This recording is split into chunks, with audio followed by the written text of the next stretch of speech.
संविधान बन गया, कंप्लीट हो गया। तब संविधान जब कंप्लीट हो गया तो जिसकी निगाह जहां जाती है या जिसके दिमाग में चल रहा होता है वो ढूंढ लेता है। तो ड्राफ्टिंग कमेटी का अब आजकल एक चला है, कुछ लोगों को अंबेडकर के नाम से प्रॉब्लम है। अंबेडकर को जिस चश्मे से देख रहे हो वो अंबेडकर नहीं है।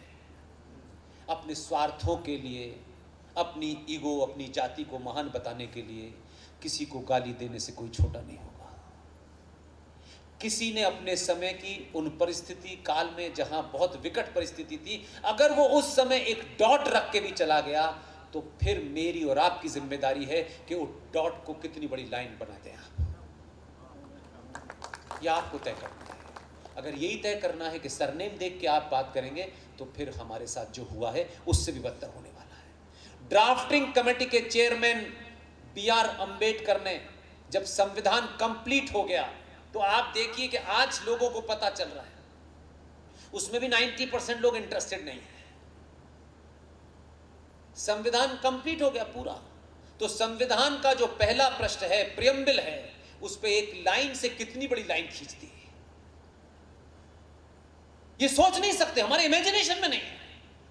उसमें लिखा है इंडिया दैट इज भारत, यही लिखा है। अब इंडिया दैट इज भारत लिखा है, अंबेडकर ने उस लाइन को पकड़ा। मैं सोचता हूं ये कैसे उनके दिमाग में आया होगा, यकायक आया या पहले से थे, या उन्होंने उस लाइन को ऐसे समय में पकड़ा जब वो उसको कितना बड़ा कर सकते थे। वो ड्राफ्टिंग कमेटी के चेयरमैन थे और ये बात उन्होंने डॉक्टर राजेंद्र प्रसाद से कही जो संविधान सभा के अध्यक्ष थे। तो बाकी लोग बिजी हो गए, दोनों ने बात की कि इसमें लिखा है इंडिया दैट इज भारत। आज भी चले जाइए, यही लिखा है उसके ऊपर, कोई नई चीज नहीं लिखी। उन्होंने कहा कि इस पूरे संविधान के अंदर इंडिया है, भारत नहीं है इसमें कहीं भी।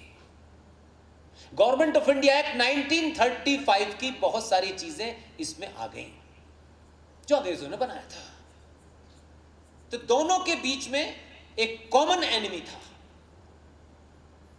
फूल वाले चचा। दोनों ने उसकी कहीं चर्चा नहीं की, लेकिन दोनों की राइटिंग्स जो ओरिजिनल है उन्हें पढ़ने के बाद पता चलता है कि उनको समझ में आ गया था। तो अंबेडकर ने कहा कि अब यह संविधान सभा ने पास कर दिया है, अब इसमें कुछ बदला नहीं जा सकता। तो क्या यह अंबेडकर का सजेशन है? यानी मुझे लगता था वो पहले से बिल्कुल तैयार थे कि मुझे डॉक्टर राजेंद्र प्रसाद से क्या बात करनी है, और ये दो ही लोग उसके लिए जिम्मेदार थे। उन्होंने कहा क्या इस संविधान में हमारी हजारों साल की जो सभ्यता है, अलग अलग कालखंड में हुई है, उस सभ्यता के उस दौर के चिन्हों को, उन सिंबल के द्वारा, उन सिंबल्स को हम इस चैप्टरों के तहत इसमें डालने से भी हम 1000 साल पुरानी सभ्यता को पुनर्स्थापित कर सकते हैं। और इसके बाद बिना किसी से कहे, डॉक्टर राजेंद्र प्रसाद के वो बहुत चाहने वाले थे। बंगाल, जहां अभी दीदी चली गई हैं, भाई साहब चले गए, अब उस बंगाल के अंदर कलकत्ता के पास एक जगह है शांति निकेतन। उस शांति निकेतन में उस समय भारत के सबसे महंगे आर्टिस्ट, सबसे महान आर्टिस्ट से संपर्क किया गया और उनसे कहा गया कि आप दिल्ली आ जाएं, आपको इस प्रोजेक्ट पे काम करना है। वो जब चले तो उनके साथ एक 22 साल का लड़का था। वो मध्य प्रदेश के जबलपुर का रहने वाला था। उनकी डेथ 2007 में हुई है। इस देश ने कभी ऐसे लोगों को ढूंढने की कोशिश नहीं की।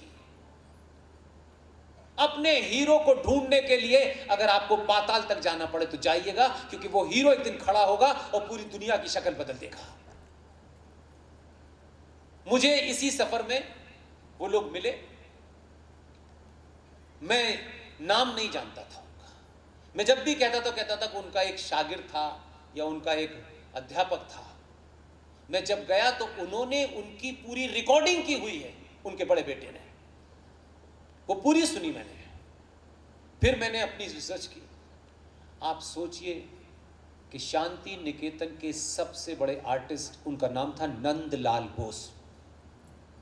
वो अपने 21 या 22 साल के एक बच्चे को लेकर के आए। उस लड़के का नाम था राम मनोहर सिन्हा, वो जबलपुर के रहने वाले थे, और आए और दोनों लोगों ने उनको समझाया कि आप संविधान की कॉपी ले लें, समय कम है, और इसका जो जो चैप्टर है उसको पढ़ें, और उस चैप्टर से हजारों साल पुरानी सभ्यता के क्या क्या चिन्ह हो सकते हैं उनको बनाना है। दोनों को दिल्ली में ही रोका और किसी को भनक लगने नहीं दी। जो गुलाब की खुशबू सूंघते थे उनको भी भनक नहीं लगी, और उन दोनों ने कुल मिलाकर 26 चित्र बनाए और प्रिंटिंग के लिए चले गए।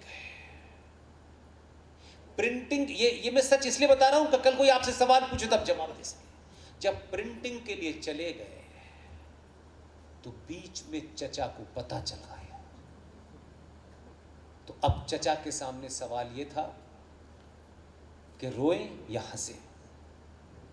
तो चचा ने कहा, यह सब चीज तथ्य है, आप जाके देख लीजिए।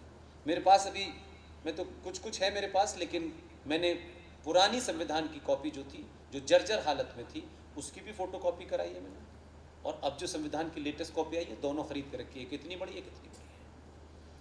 उसमें 2 जगह ऐसा किया जहां चचा के मनपसंद लोग थे। कंप्रोमाइज इस पे हुआ कि आप किसी का नाम देना चाहते हैं तो आप उनकी तस्वीर लगा जा सकती है।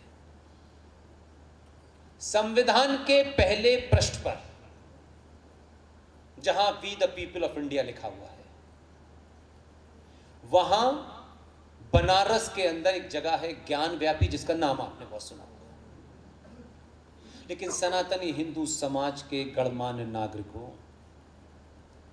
इतना ही क्यों सुना आपने? क्या कोई रोक टोक थी, या वो जिज्ञासा, या वो क्यूरोसिटी नहीं थी, या ये जानने की कोशिश क्यों नहीं की? जो समाज छोटी छोटी चीजों पर घंटों बहस करता है, उसी ज्ञान व्यापी के पीछे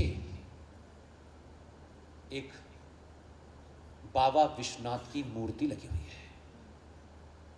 450 साल पुराना शिवलिंग है।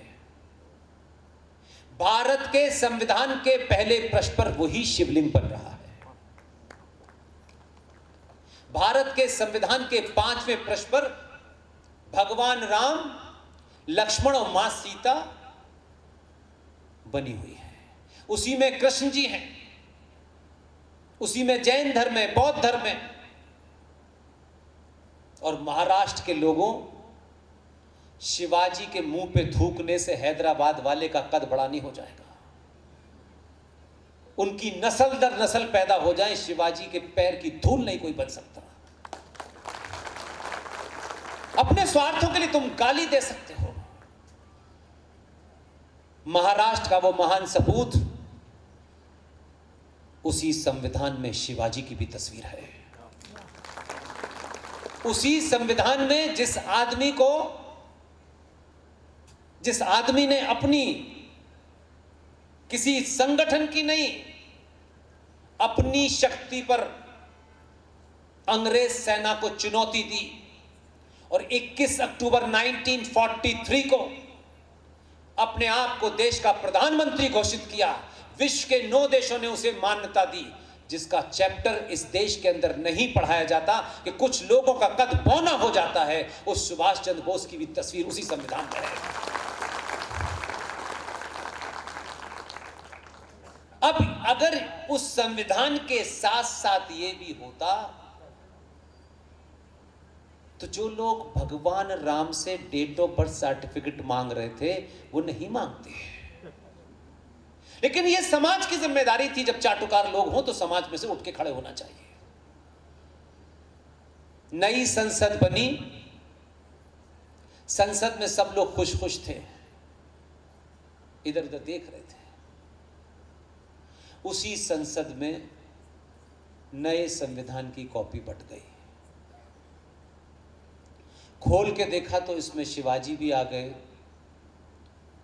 इसमें बाबा विश्वनाथ भी आ गए। आधे से ज्यादा लोगों को पता था कि इस वक्त चू चपड़ की तो दूसरा वाला कहीं से भी उठवा लेता है।